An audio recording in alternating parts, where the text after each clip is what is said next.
en el 2019 México era el primer lugar en abuso infantil con 5.4 millones de reportes anuales sobre abuso infantil. Ocurre en la familia, no pasa nada, simplemente se hace como que no pasó y realmente eso queda en el menor, porque él o ella al momento de darse cuenta de que fue abusado no sabe cómo reaccionar, porque dentro de su círculo familiar o su círculo social se da cuenta de que es algo común, es algo repetitivo. ¿Por qué te digo esto? Porque ocurren situaciones en las cuales, por ejemplo, el abuelo. ¿Cómo podemos detectar cuando un menor es abusado? ¿Cuáles son sus síntomas, si se puede llamar así?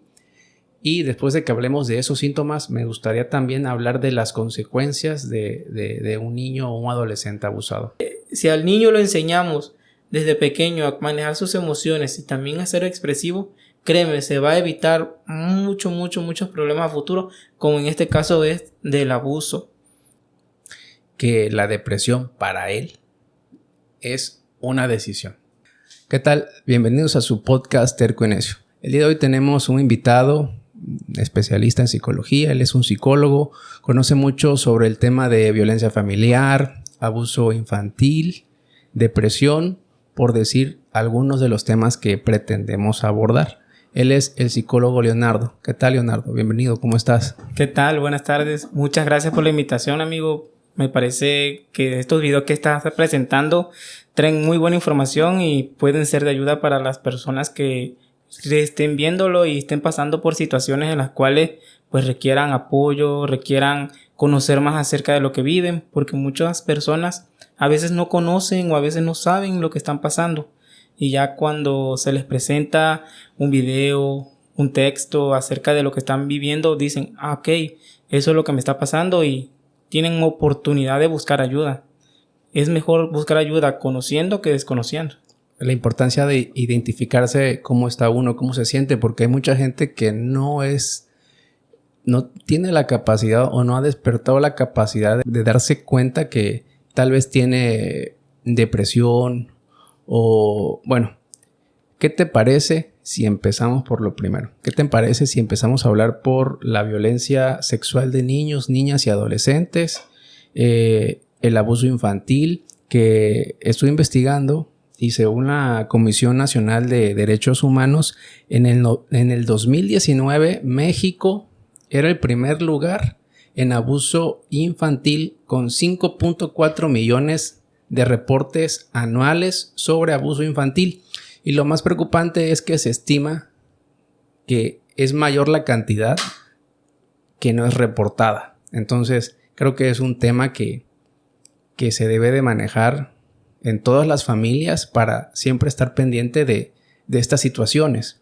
Porque normalmente dicen que los abusadores se encuentran dentro de la misma familia, pero pues, ¿quién mejor que tú para hablar sobre ese tema que has atendido a tantas familias sobre esta situación? Así es. Es preocupante ver que todavía en pleno siglo XXI, ya en el 2020, donde ya la IA está rebasándonos en muchas cosas, ver que existen ese tipo de comportamientos. Porque realmente este tipo de comportamientos se basan más que nada en situaciones de generaciones anteriores, en las cuales veían el abuso sexual, ya sea en niños, niñas o adolescentes, como un método común que ocurría siempre. Poco a poco, conforme se fueron creando los derechos de los niños, de las niñas y de los adolescentes, se fue dando la idea de que todo eso eran situaciones que lastimaban a los menores, que los afectaban de manera física, emocional, psicológica y de todas las índoles posibles, y que era una situación que debía darse de alto. ¿Por qué te digo esto? Porque realmente en muchas familias todavía en este país, familias tradicionalistas de comunidades, digamos, alejadas o que no aceptan los cambios en los métodos de crianza o en las tradiciones, que ven el abuso sexual o el abuso infantil como algo normal. Como si, ok, ocurre en la familia, no pasa nada, simplemente se hace como que no pasó y realmente eso queda en el menor, porque él él o ella al momento de darse cuenta de que fue abusado no sabe cómo reaccionar, porque dentro de su círculo familiar o su círculo social se da cuenta de que es algo común, es algo repetitivo. ¿Por qué te digo esto? Porque ocurren situaciones en las cuales, por ejemplo, el abuelo, el patriarca de la familia, abusa sexualmente hasta de sus propias hijas y luego va con sus nietos, nietas, sobrinas y todos los menores que pudieran estar dentro de un círculo familiar. Entonces, al momento de que ocurre algo de este tipo, los adultos que también vivieron esos patrones dicen, ok, es que a mí también me pasó, estoy como si nada, porque realmente no se enfocan en que ese abuso realmente no está bien y lo normalizan como algo que puede ocurrir en cualquier familia. Y sí, hay principios buenos dentro de las tradiciones de las poblaciones y localidades, pero este tipo de tradiciones realmente lo que hacen es lastimar, afectar física y emocionalmente al niño. Entonces, ese punto es importante. Venimos de una cultura en la cual podrían normalizar eso. Entonces, ocurre que pasa normalmente dentro de la sociedad. Sociedades que no solamente ocurren en las partes rurales, sino en las propias zonas urbanas también está ese abuso. Ese abuso, como tú comentabas, amigo, viene de personas cercanas al círculo social o familiar del niño o de la niña. No viene de un desconocido, viene de los principales agentes o personalidades que están dentro del círculo del menor. Padrastros, madrastras, tíos, primos mayores, inclusive, como te comentaba, abuelos o cuidadores o educadores. Viene dentro de esas personalidades, esas personas, esas figuras que tienen un contacto cercano con el menor, un contacto más personal. Porque no va a venir un abusador que de repente se acerque y comete el acto. Siempre hay un proceso como de seducción, de conocer las debilidades del menor para atacar sobre esas debilidades. O está la parte del ganárselo, es decir, me voy acercando emocionalmente al menor para que se sienta en plena confianza conmigo, y una vez que ocurra ese vínculo de confianza, comete el acto. Y lo peor, que el niño, al sentirse en confianza o sentir un vínculo emocional con esa persona, está en ese dilema de lo digo o no lo digo, lo digo o no lo digo. Y entra en ese dilema también de qué estoy sintiendo. Sentí algo doloroso, algo frustrante, algo temeroso de un ser que me hacía sentir emociones positivas, confianza, seguridad, amor. Entonces entra en ese dilema de qué es lo que va a hacer. Y muchas veces eso es lo que hace que el menor se quede callado y continúen con esos patrones de violencia, de abuso, y van ocurriendo durante años años. O sea que, bueno, mencionas que llegan a normalizar en las familias, supongo que más en las familias rurales o de comunidad, este tipo de abusos. Ahí voy. Al punto que quiero llegar es que se vuelve tal vez un ciclo o un círculo de abuso sexual, porque ese niño que fue abusado y en su casa le dijeron, no, pues ya no pasa nada, ya, oye, no, y lo tiran a loquito, ¿no? Porque pasa, me lo estás diciendo, tú eres un psicólogo que has atendido ese tipo de casos, me estás hablando con base en tu experiencia. Entonces, de ahí mismo nace un círculo de abuso, porque ese niño crece y si no superó y se salió de ese círculo y entendió que eso estaba mal y que pues no debería replicarlo, termina replicándolo a alguien más de su familia. Así es. Lo encuentran tan normal que ellos vuelven y lo repiten. Y repiten los mismos patrones, los mismos métodos. ¿Por qué crees que en ese tipo de familias tratan de normalizar y no denunciarlo? ¿Por vergüenza o por proteger a un miembro de la familia? ¿Por qué crees? Va más que nada en la protección. Porque sea lo que sea, según ellos, la persona que cometió tal acto tiene que protegerse al ser familia. Y al ser normalizado, al ser de que él lo hizo porque es hombre y tiene derecho a tener relaciones sexuales con quien quiera, le dan ese derecho, ese privilegio muy mal porque al darle la oportunidad de que el hombre sacie esa parte sexual, lo haga con esas personas, con los menores, con los adolescentes dentro de la familia. Y es ahí donde las mujeres, al ser abusadas, siendo niñas o adolescentes, tienen que quedarse calladas, porque sus antecesores también sufrieron eso y fueron obligadas a quedarse calladas. O sea, lo normalizan. La mamá le dice, no, a mí me pasó lo mismo. Ya. Así es, ¿no? Y créanme que eso ocurre todavía en la actualidad. Tuvimos experiencias así cuando estuvimos trabajando en Profade, en el área de protección de los menores, que aunque no pareciera, habían esos patrones, sobre todo en localidades muy lejanas a la cabecera municipal. Basta con decirte de que lo normalizaban y tenían ese miedo a denunciar, porque realmente decían, sé que está mal. Digamos que ya había un umbral de conocimiento, de que eso estaba mal, pero sabían que al hacerlo rompían con el pacto familiar de protección, de que las tradiciones son tradiciones, y al normalizarlo a ellos, pues tenían ese miedo de ir en contra de los principios de la familia, bajo los propios principios morales de los menores. Tuvimos un caso así en una localidad de la Sierra Baja, donde normalizaban el abuso porque ellos también lo vivieron en el pasado, o sea, y los niños lo vivían. O sea, en esa comunidad no era una sola familia. La mayoría de las familias abusaban de sus menores. Sí, te voy a dar un trasfondo no tan exacto, pero sí vamos a ir viendo.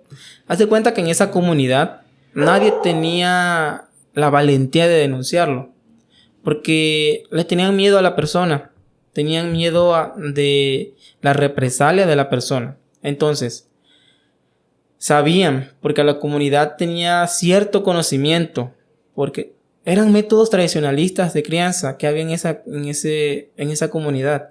A lo mejor no todos la practicaban ya, pero aún lo practicaban algunas personas. ¿Tú llegas a creer que era un método tradicionalista ya el abusar? O sea, ya lo tenían normalizado al punto de considerarlo casi una tradición de crianza.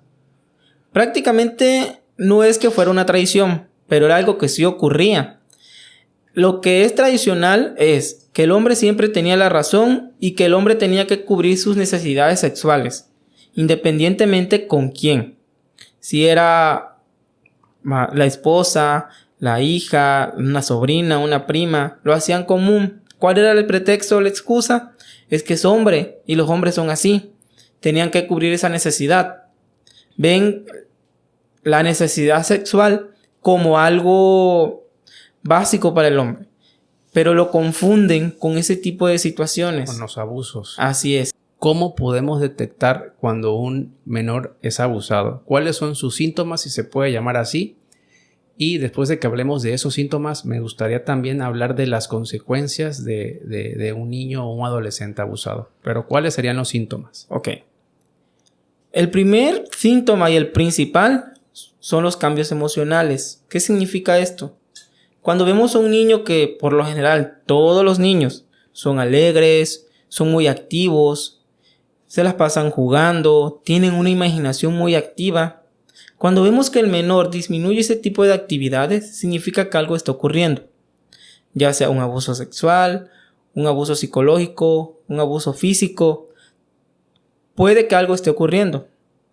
Otro punto importante es la falta de apetito. Los niños dejan de comer. Se vuelven irracionalmente temerosos, miedo a quedarse solos o miedo a estar con las figuras que se parezcan a la persona que cometió el abuso. Y son señales muy visibles de que algo está ocurriendo dentro de su esfera. Pero muchas veces por desconocimiento no le damos importancia porque decimos, no, es que se siente mal, está enfermo o ya se le va a pasar.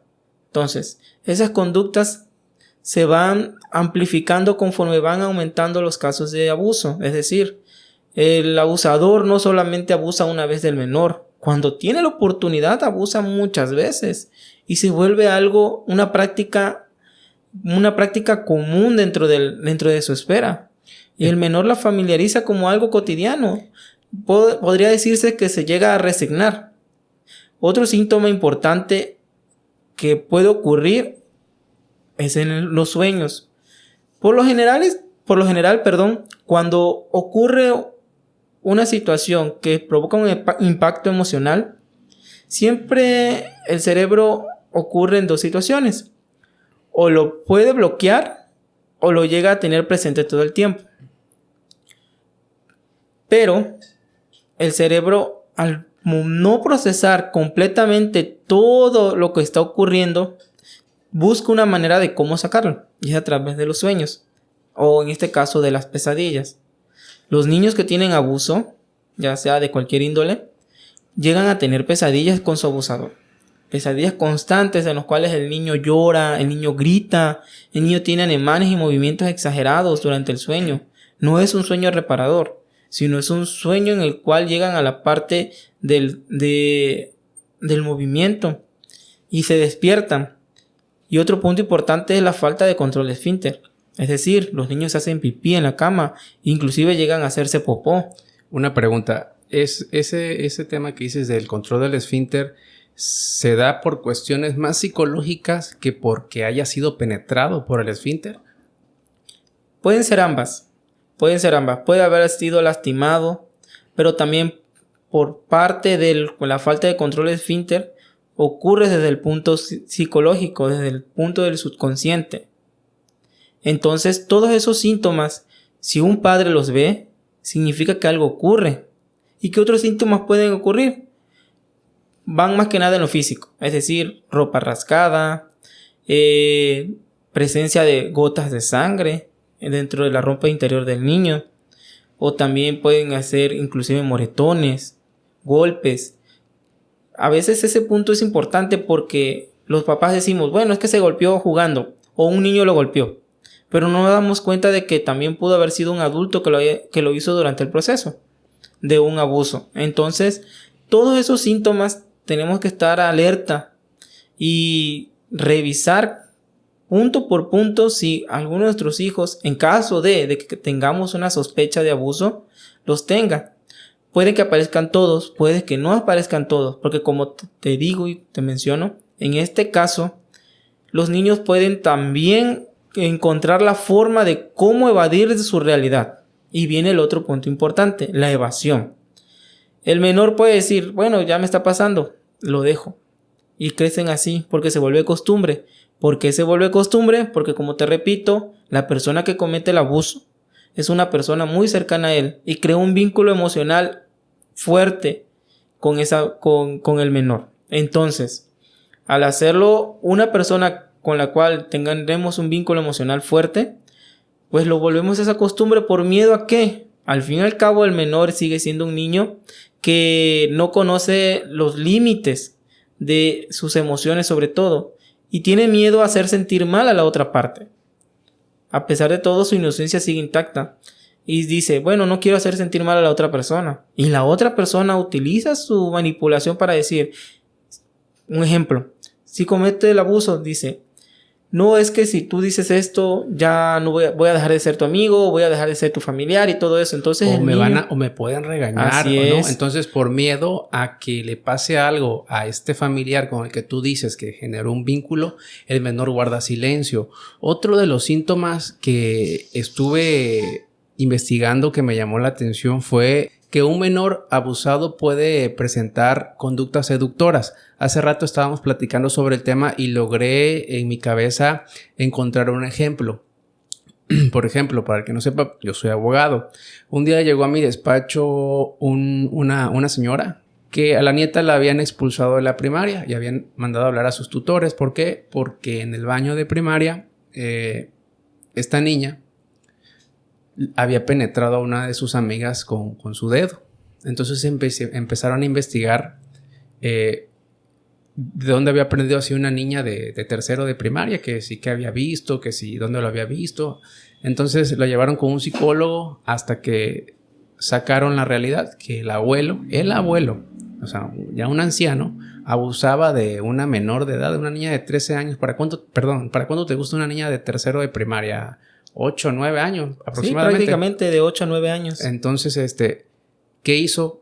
Esta niña replicó lo que le hacía el abuelo sin ninguna maldad, simplemente lo replicó porque se lo hacían.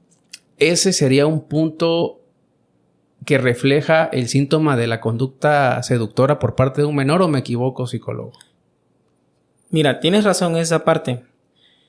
Cuando ocurre un abuso como te repito, de una persona muy allegada al círculo familiar, como un abuelo, un tío o el padrastro, hay un vínculo muy muy fuerte del menor hacia esa persona. ¿Por qué?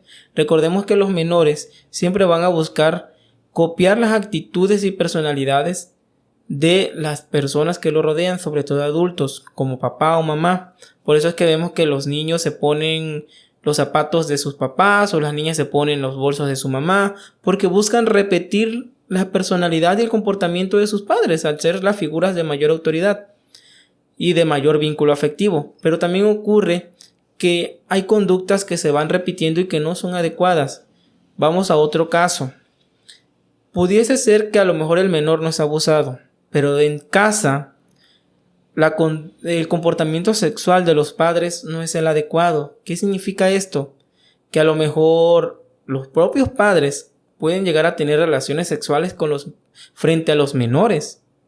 O, por ejemplo, no hay, digamos, un pudor adecuado. Vemos a papá desnudo, a mamá desnuda. ¿Y por qué? Perdón que te interrumpo, pero se me hace importante interrumpirte aquí. ¿Y por qué crees que los padres pueden llegar a ese punto de tener relaciones sexuales en frente de los hijos? Yo supongo que puede ser que piensan que son muy inocentes y no saben lo que está pasando, pero el subconsciente del niño está procesando todo. También se da y se normaliza mucho que los padres, papá, se llega a bañar hasta con sus hijas de 8, 9, 10 años en el baño. Para mí eso no es correcto, pero he escuchado tantas historias que pasa y que yo me quedo pensando, o sea, quieras o no, estás procesando genitales, estás procesando el cuerpo desnudo de un adulto, ¿no?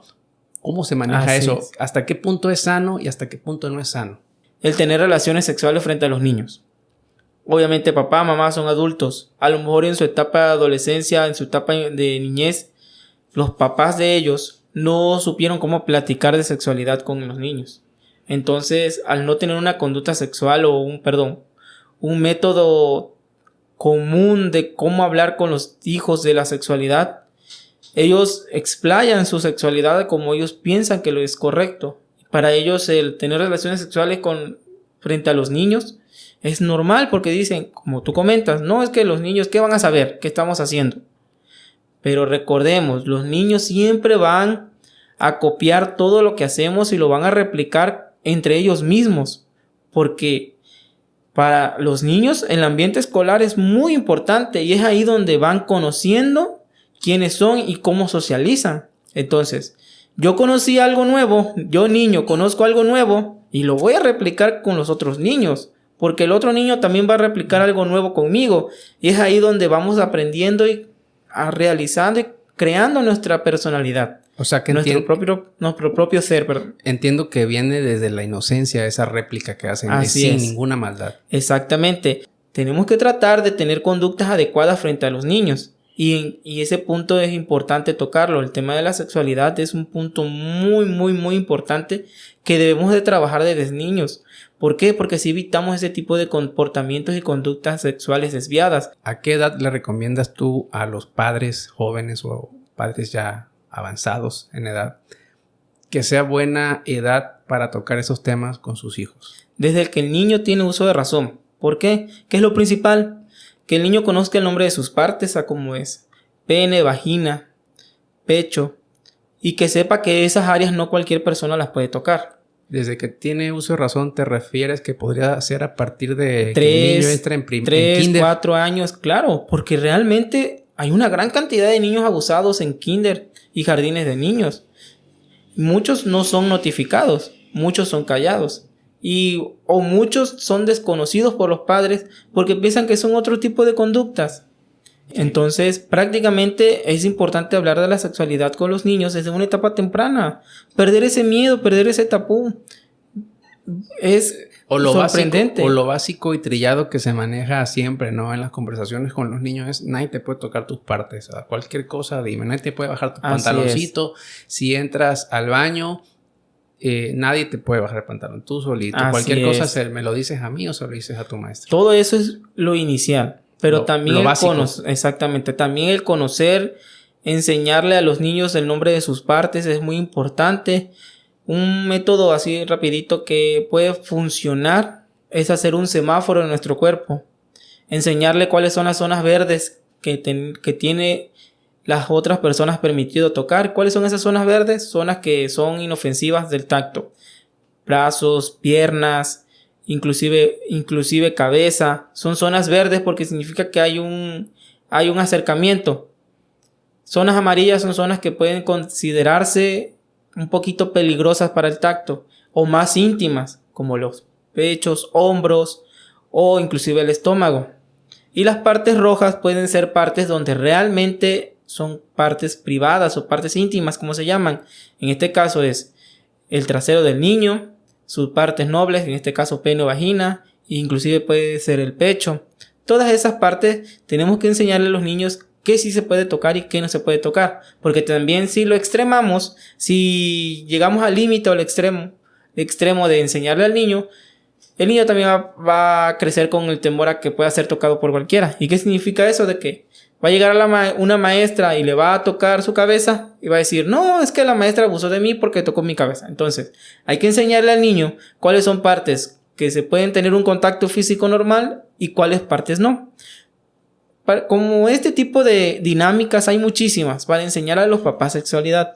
Es cuestión nada más que los papás se den a la tarea de conocer más acerca de sexualidad. Para evitar el abuso sexual, es muy importante que le enseñemos a los niños qué es la sexualidad. Eso también puede ser, digamos, algo para prevenir el abuso sexual y también prevenir abusadores sexuales. Pero también ocurre, y regresando al tema de la sexualidad, en esa etapa también hay una curiosidad sexual acerca de sus partes y de las partes de los demás. En esa etapa los niños van descubriendo que las niñas no tienen pene. Y se preguntan, ¿y por qué no tienes pene? No, porque yo tengo esto. Cuando los niños conocen sus partes, saben cómo explicarlo. Pero cuando los niños no conocen, ¿qué van a explicar? Se quedan con esa duda.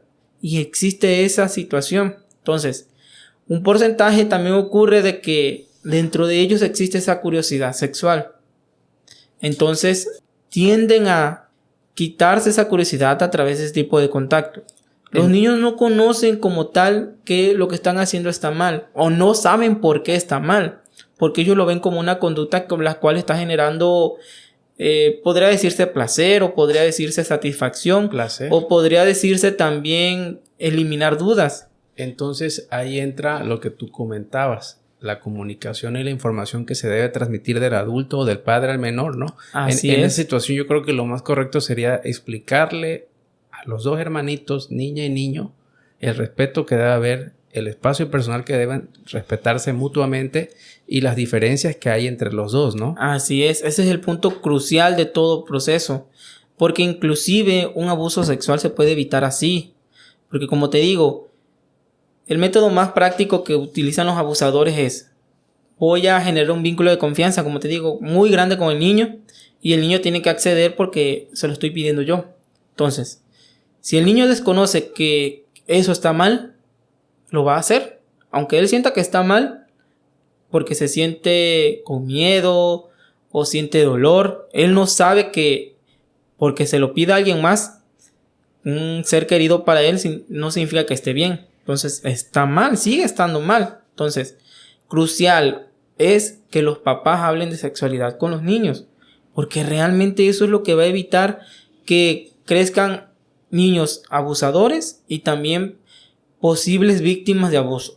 Las consecuencias, pasando un poco ya a las consecuencias sobre menores o adolescentes que han sido abusados, ¿cuáles serían las consecuencias de estas personas, aparte de lo que mencionabas, que replican o que se vuelven abusadores potenciales o que terminan abusando de otro menor? ¿Podría ser una consecuencia que de estos abusos vengan adicciones? Por supuesto. ¿Qué ocurre? Cuando existe un episodio de abuso sexual o inclusive cualquier situación que nos esté generando un impacto emocional demasiado fuerte, Lo que buscamos siempre es evadir la realidad. Y para eso se pintan muy bien las sustancias de tipo adictivas. Obviamente, al momento de tener la necesidad de querer olvidar el hecho, empieza el consumo, y el consumo desmedido. Y al tener el consumo desmedido, empieza lo que es adicciones. Basta con recordar que también un proceso de adicción empieza desde el probar el producto o probar la sustancia. Luego nuestro propio cuerpo se empieza a adaptar a la sustancia y empieza nuestro propio cuerpo a pedir la sustancia. Entonces, en esa etapa en la cual nos encontramos física y emocionalmente vulnerables, cualquier tipo de sustancia es un efecto placebo para nosotros. Y es ahí donde se puede generar una adicción. Y lo vemos en jóvenes de 13, 14 años que ya tienen un acceso a las sustancias como el cigarro, como el alcohol, como las drogas, que consumen eso para evadir su propia realidad.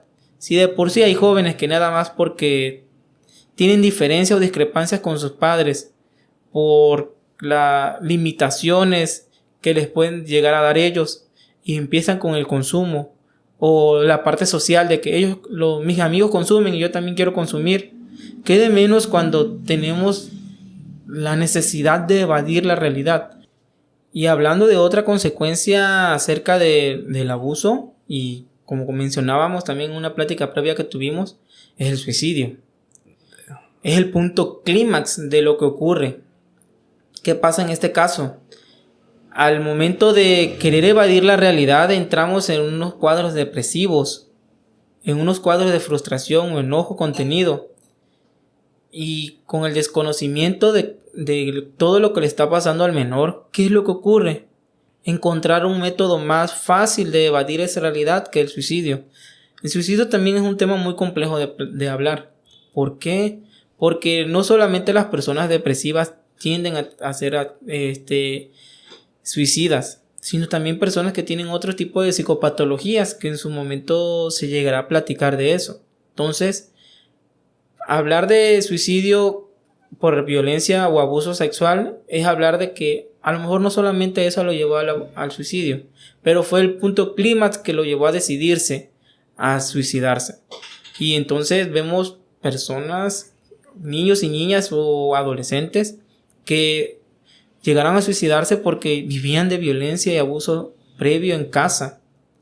Y al encontrarse en un dilema de qué decir, ¿lo digo o no lo digo? ¿Por qué me pasa a mí? Yo tengo la culpa, yo lo provoqué. Todos esos dilemas provocan en ellos una discordancia emocional que llega a ese punto límite. El suicidio es el punto clímax de eso. ¿Invitas tú a la lectura? ¿Tú crees que la lectura lleva la conciencia de las personas a otro nivel? Claro. Si yo voy leyendo información, textos, libros de temas que a lo mejor eran desconocidos para mí, los voy familiarizando con lo que yo tengo, ya puedo tener, digamos, un indicio de cómo pedir ayuda, de qué es lo que necesito para confrontar o afrontar el problema que estoy pasando. El leer ayuda bastante, pero de todas maneras, la información por sí sola no llega a ser suficiente, sino necesitamos, digamos, buscar la persona que nos pueda orientar a que nos explique qué fue lo que leímos. Vamos a hacerlo como una comparativa. Podría decirse que yo no soy ingeniero, por decir, yo no soy ingeniero automotriz. Leí un libro de cómo reparar mi coche, pero no conozco muchas cosas. Entonces, aunque yo haya leído la información de cómo reparar un coche y yo no tengo la experiencia de cómo hacerlo, lo ideal sería ir con un mecánico automotriz que me ayude a reparar el coche, y ahí yo voy generando experiencia. Y a lo mejor la próxima vez que ocurra, yo puedo decir, ok, ya vi cómo lo hizo el mecánico, tengo indicio de cómo hacerlo, o algo le pasa a mi carro, ya leí, ya vi el mecánico cómo lo hizo, ya puedo identificar qué es lo que le está pasando a mi carro. Entonces, sí, la información y la lectura es importante, pero el acercamiento con los profesionales encargados de la salud, en este caso un psicólogo, un psiquiatra, es muy importante, porque muchas veces tenemos conductas psicopatológicas que van más allá de un contacto con un psicólogo, va más allá de un contacto con un coach de vida, por así decirlo, o un orientador. Cuando tenemos una psicopatología, ya estamos hablando de una deficiencia cerebral en la cual necesitamos un contacto con un psiquiatra. ¿Podríamos explicarle a los que nos están viendo qué es una psicopatología para que entiendan mejor el tema?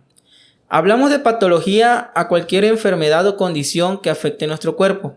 Cuando hablamos de psicopatología, es más que nada una condición psicológica o psicocognitiva o psicoconductual que afecta en nuestra capacidad cognitiva, neurológica o cerebral.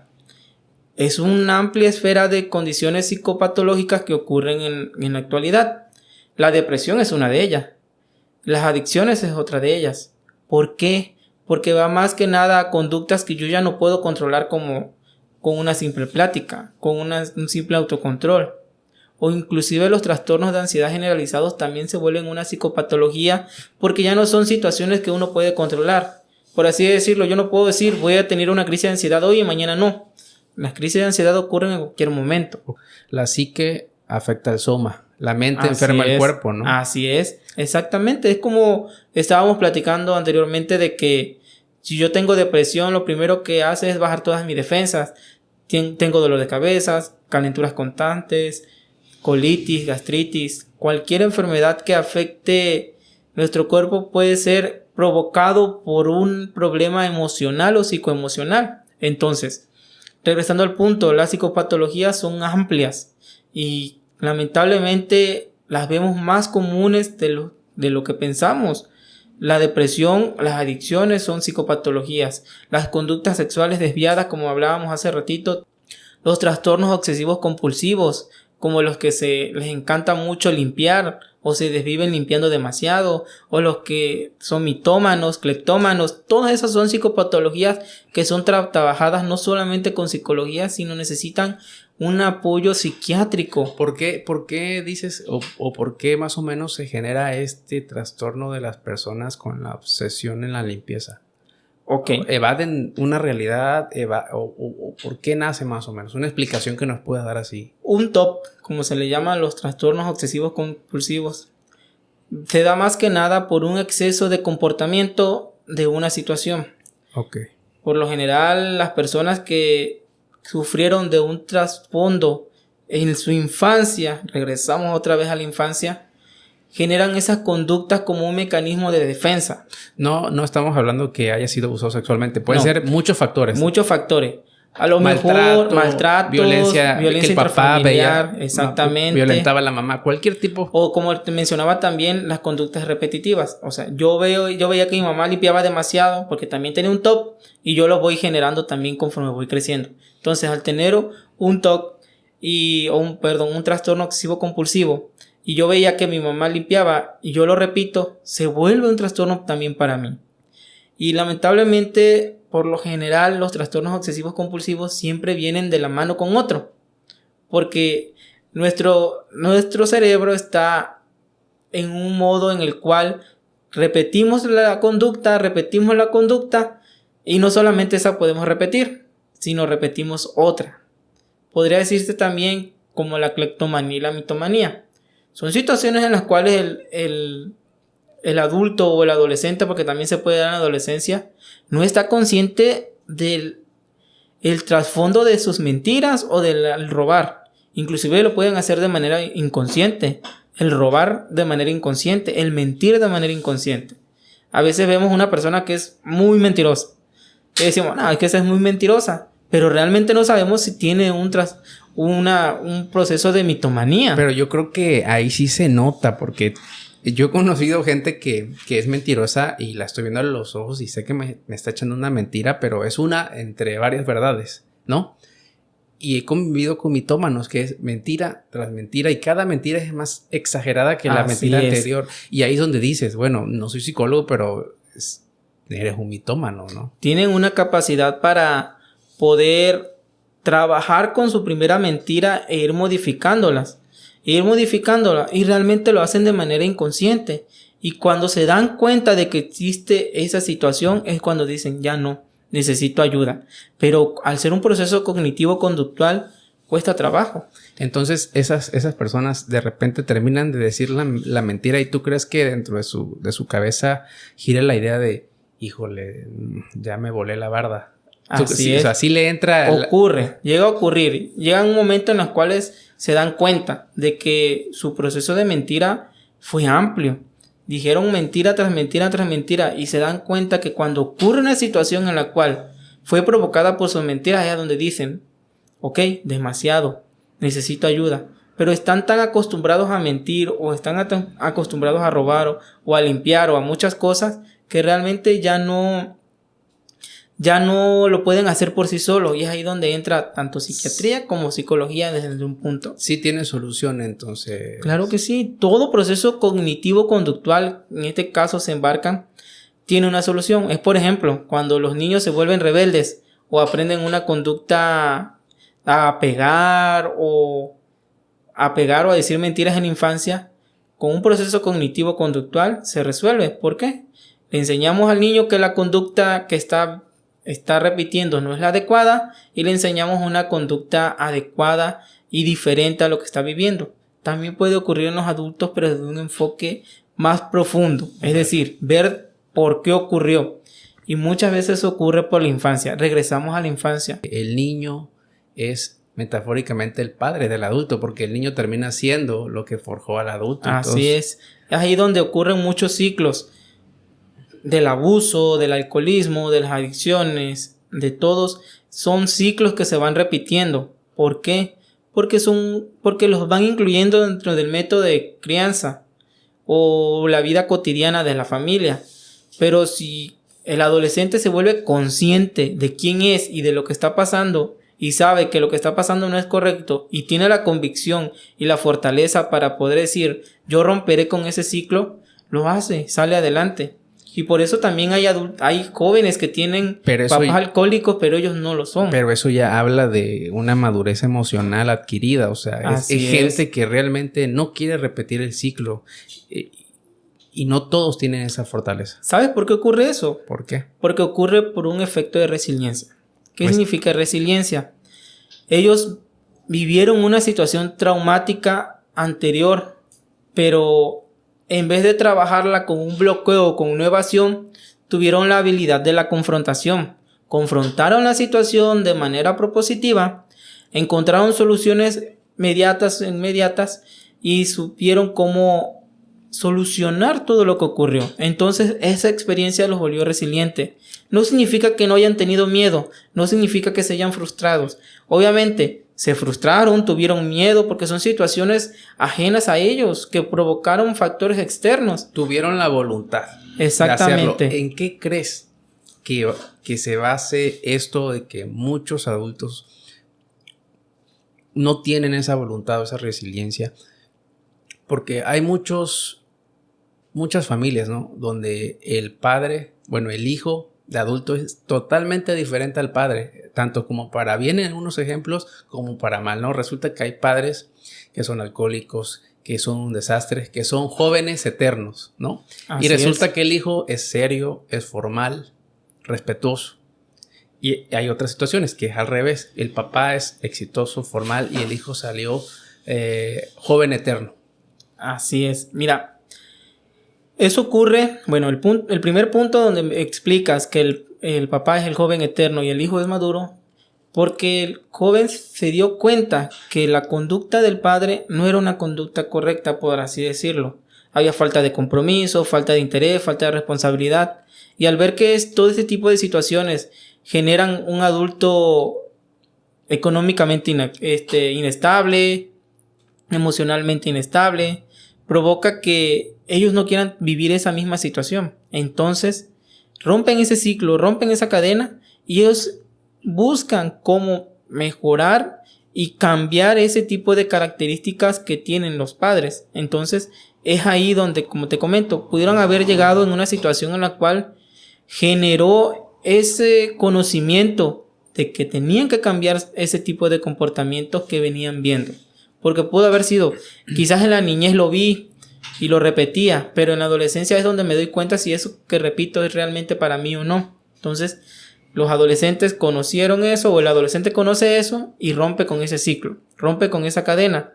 Pero para eso el adolescente debe ser emocionalmente activo. ¿Qué significa?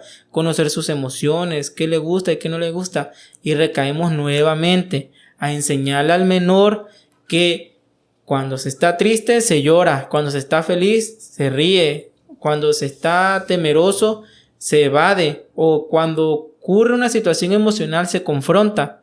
Y muchas veces igual recaemos. No tenemos esa cultura. No tenemos la cultura de expresar nuestras emociones. A lo mejor ya estamos despertando con las nuevas generaciones. Estamos conociendo. Pero también habíamos llegado a un punto en ser extremadamente emocionales. Y por así decirlo, darle demasiada importancia solamente a lo emocional y no a lo práctico. Cuando al principio era todo lo práctico y nada emocional. Tenemos que tener un equilibrio. Estoy viendo que a lo mejor ya hay generaciones un poquito de estos últimos años en los cuales ya ahorita ya son tanto prácticos como emocionales, pero es una brecha todavía muy grande que tenemos que cubrir. Es algo que había platicado anteriormente con un compañero, con un abogado. Creo que definitivamente en las primarias, secundaria y preparatoria debería haber una clase de inteligencia emocional, debería ser una clase obligatoria. Tú sabes la madurez que adquiriría un menor haciéndole trabajar e identificar sus emociones. Así es crucial, pero como te digo, no tenemos esa cultura todavía de que a los niños no solamente hay que enseñarle 1, 2, 3 o ABC, sino también a decirle, me duele, tengo frío, tengo miedo, estoy feliz. Hay un libro que yo leí hace ya un par de años, se llama Inteligencia Emocional, de Daniel Goleman. Ajá. No es un libro de superación personal, que tampoco tiene nada de malo. Hay mucha gente que digo, es superación personal. Ay, yo no necesito eso. No. De todo se aprende. Pero este libro que te menciono, de Daniel Goleman, se llama el autor. Así es. El tema es inteligencia emocional. Me cambió la vida, porque te da ejemplos prácticos, y es un experto. Y también te dice, si no quieres temas o leer las partes tan específicas médicas, sáltate el capítulo. Entonces, yo recomiendo ese libro ampliamente a todas las personas que quieran identificarse en qué estado emocional se encuentra. ¿Hay algún libro que a ti te haya gustado mucho, que sientes que podría serle de útil a las personas que nos están viendo sobre todo este tema o temas que hemos estado tratando? Prácticamente es el libro que tú mencionas, yo también lo he leído bastante. Lo tengo ahí en casa. Y me ha ayudado bastante a conocer sobre todo cuáles son las emociones principales que se deben de sentir en cada etapa del crecimiento. ¿Por qué? Porque muchas veces las principales emociones se sienten, pero hay emociones secundarias o emociones que van creciendo conforme vamos creciendo nosotros. ¿Por qué? Por ejemplo, la vergüenza es algo que los niños podría decirse no se tiene, porque al ser inocentes no conocen pudor, no conocen lo que es los cuerpos y todo eso, o las acciones y actividades, pero conforme vamos creciendo y vamos generando conciencia, nos damos cuenta de que existen ese tipo de emociones, como la vergüenza. Entonces, el miedo, ¿cómo te explican en el libro? Este cuate de Daniel Goleman, ¿cómo te explica cómo funciona el miedo en tu cuerpo?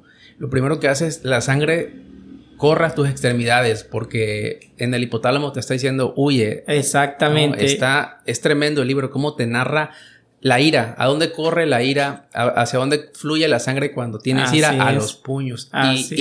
Y a mí me ha servido mucho antes, cuando era mucho más joven todavía, ¿no? Digo, no estoy tan grande, tengo 38, ¿no? Pero como a los 24, ¿no? En momentos de ira y realmente un coraje que te están poniendo ya en una situación de que quieres perder la razón, el puñito se empieza a cerrar. Así es lo que explica. Es una reacción de la emoción que estamos viviendo. O lo primero que hacemos cuando tenemos un ataque de pánico es el paralizarse. Llevamos 1 hora 15 minutos. Ya pasamos de la violencia sexual de niños y niñas, del abuso sexual infantil. Ya estamos en otro tema. No sé cómo ves tú. ¿Qué tal si paramos aquí y retomamos en otro episodio más temas? Claro. Al final todo va de la mano. ¿Por qué? Porque el abuso sexual ocurre porque hay una situación que no se está normalizando y es hablar de la sexualidad. ¿Y por qué no se habla de la sexualidad? Porque hay una falta de cultura. Y esa falta de cultura ocurre porque estamos muy apegados a las partes tradicionalistas, a los métodos de crianza tradicionalistas. Entonces, pero los métodos de crianza tradicionalistas no solamente provocan eso, sino también provocan otras situaciones, como la falta de ir a un psicólogo para hablar de nuestras emociones, como la falta de conocimiento sobre otro tipo de situaciones, o sobre la confrontación a los cambios. Y es ahí donde te digo, todo va de la mano. O inclusive hasta la vergüenza de compartirlo, ¿no? Así es. No nos enseñan a compartir nuestras emociones, no nos enseñan a compartir cuando algo nos ocurre. Tenemos la penosa idea de que nosotros solitos podemos contra el mundo, cuando no es así. Tenemos la fuerza de voluntad, pero todos dependemos de todos. Recuerdo que había leído por ahí unas frases de que a veces decimos, no, que yo puedo solo. Entonces, ¿quién te hizo la ropa? No, pues que la compré. ¿Y dónde la compraste? En una tienda. ¿Y quién te atendió? Una persona. Entonces, ya no hiciste ese proceso solo.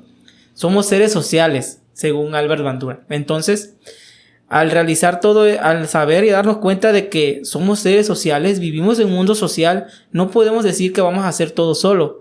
Obviamente, hay cosas que tenemos que confrontar por nuestra cuenta, pero necesitamos una preparación previa y para eso necesitamos la ayuda de alguien más, sobre todo en la parte emocional.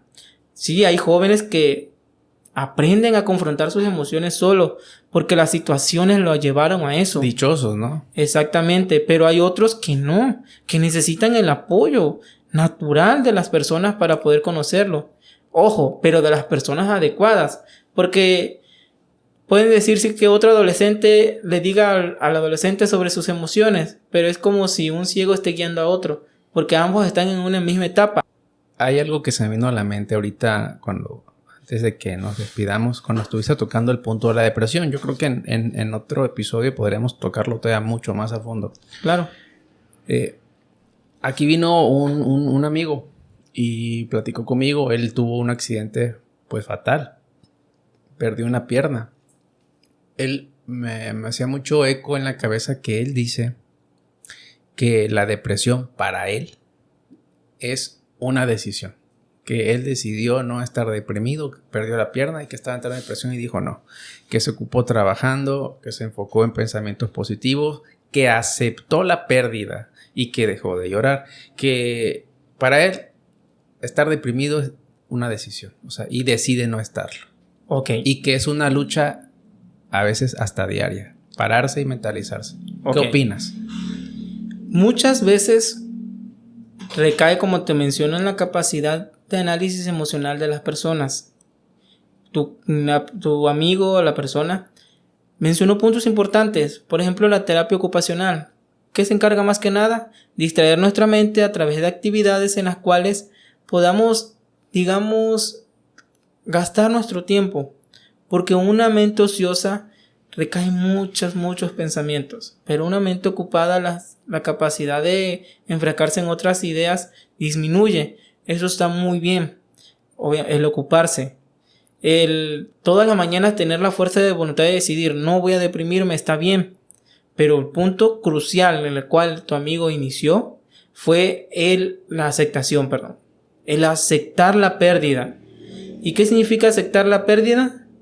Decirle adiós, ya sea a un proceso de, como se llama coloquialmente, un proceso de duelo, formalmente un proceso de duelo. Aceptar la pérdida, no solamente porque se murió alguien, sino porque a lo mejor terminamos una relación, se rompió algún objeto favorito para nosotros, perdimos algún empleo o cambió radicalmente nuestro estilo de vida, a lo mejor porque disminuyó nuestros ingresos económicos, etc. Cualquier situación que nos lleve a un proceso de duelo, el primer paso siempre, o el paso más importante, no siempre el primero, pero el paso más importante siempre es la aceptación. Aceptar que el hecho ocurrió. Y es ahí donde viene, regresando al tema, la resiliencia. Cuesta trabajo, porque podemos decir un día, voy a despertar y voy a hacer todas mis actividades y voy a estar al 100. Pero nuestra mente sabe que aún tenemos un proceso y al día siguiente podemos amanecer un poquito más tristes, un poquito más deprimidos un poquito con menos de energía y es normal, es completamente normal. Nada es lineal en este caso de las emociones. Siempre vamos en un umbral de arriba hacia abajo y es normal las recaídas. Pero el punto de que es una decisión podría tomarse como algo correcto. Sin embargo, recordemos que la depresión sigue siendo una psicopatología. Y cuando no es atendida de manera adecuada, recae en una depresión aguda. Una depresión aguda ya no es que la persona va a decir, ya voy a salir solito de esto. Ya no. Porque hay un desnivel en un desnivel de nuestros neurotransmisores, en este caso la serotonina y la melatonina, que son neurotransmisores que se encargan de transmitir receptores positivos a nuestra mente, es decir, darnos la felicidad y otras emociones. Entonces, al tener una ausencia de esas emociones, de esos neurotransmisores, lo que provoca es que la depresión se vuelva más intensa. Ya no es de decir tengo fuerza de voluntad, ya no es suficiente la fuerza de voluntad. Tenemos que llevar un procedimiento médico, un medicamento adecuado para regular los niveles. Yo por eso siento que tener un hobby es algo esencial. Es crucial. Tu vida. O sea, yo platico con personas, oye, ¿qué te gusta hacer? O sea, si no tienes nada que hacer, no me gusta perder tiempo. O sea, dedicarte tiempo a hacer algo que te satisface. No te deja dinero, ok, pero que te satisface. Que tú digas que no importa, ya en ese punto digo, aquí hay algo muy raro. Así es. Terapia ocupacional, ese es un punto clave. Un hobby, ocupar nuestra mente en algo.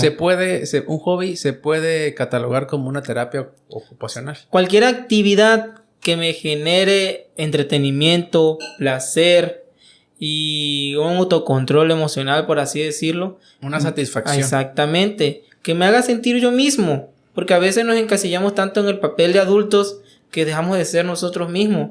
A lo mejor al adulto le da pena que le vean jugar videojuegos o que lo vean jugar juegos de niños. Pero si es algo que a él lo hace sentir bien, lo hace sentir tranquilo, lo puede hacer. Y pueden ser muchos tipos de hobby. La lectura, no sé, que te gusta leer algo muy diferente a lo que estudiaste, no sé, que te guste leer psicología, filosofía, novelas históricas, o que te guste tocar un instrumento, que te guste jugar fútbol, béisbol, cualquier cosa de eso es importante. Cualquier actividad. Ejercicio. Por ejemplo, en este caso, en el área donde estoy ahorita, que estoy en la unidad de rehabilitación, cuando los pacientes llegan y tienen ese tipo de situaciones en las cuales tienen una condición diferente físicamente hablando, ya sea una fractura o ya sea, en este caso, problemas con la lumbalgia, la ciática o inclusive una amputación, siempre se les dice, su condición no les limita a hacer sus actividades que más les guste.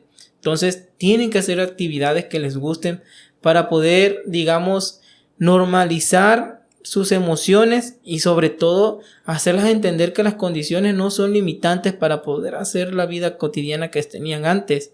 Sin embargo, la situación en la cual están, pues obviamente tienen que limitarse un poco, pero a una persona con lumbalgia no se le impide salir a caminar. A una persona que tiene una amputación de un brazo o de una pierna no le impide practicar algún deporte, por así decirlo. Entonces, siempre se les pide que hagan actividades, sobre todo las actividades que les gusten. Se puede catalogar que un hobby se traduce a salud emocional, salud psicológica, que aporta a ello. Claro, porque realmente cuando tú haces algo que te guste, por ejemplo, pintar, cocinar, la jardinería, la carpintería, un deporte, escribir poemas, libros, lo que sea, cualquier actividad que te guste, te enfocas en ello y te enfocas a mejorarlo. O quieres aprender algo nuevo y te sale y lo vas perfeccionando, siempre te genera esa satisfacción. Pues te quiero agradecer por aceptar la invitación. Espero que no sea la primera y última vez que estés aquí. Me gustaría volverte a invitar para platicar otros temas. Creo que nos quedamos cortos en muchos temas y otros temas solo los tocamos por encima. Pero te agradezco el tiempo y que hayas estado aquí. Si gustas dar los últimos 3 consejos para los padres o cuáles serían los focos rojos para que estén pendientes de sus hijos y detecten este tipo de problemas de abuso, y sería. Ok, bueno, agradezco tu invitación. Cuando gustes podemos volver a platicar acerca de estos temas. Siempre es bueno dar a conocer un poco de lo que sabemos a los demás porque uno nunca sabe a quién podemos ayudar y sobre todo quién lo necesite. Pero bueno, prácticamente puntos principales para saber si un niño está teniendo algún tipo de abuso son sus cambios emocionales y el aislamiento social. Cambios emocionales, a lo mejor el niño era alegre y se volvió triste o enojado, frustrado, ansioso, temeroso, llega a tener crisis de ansiedad en una edad tan temprana, significa que algo está pasando, algo ocurre. Ese sería uno. Sí. Cambios emocionales. De que pasó de ser un niño muy extrovertido a un niño muy introvertido. Que pasó de ser un niño muy emocional a alguien muy reservado. Así Foco rojo. Así es. O también problemas en el sueño. Que tenga muchas pesadillas. O que tenga incontinencia o falta de control de esfínter. Que se haga pipí muy recurrente en la cama cuando antes no lo hacía. O inclusive que se llegue a hacer popó cuando antes no lo hacía. Primero descartar que sea algo físico y luego ir a investigar qué está ocurriendo. Ese es otro importante. Sería el segundo, foco rojo.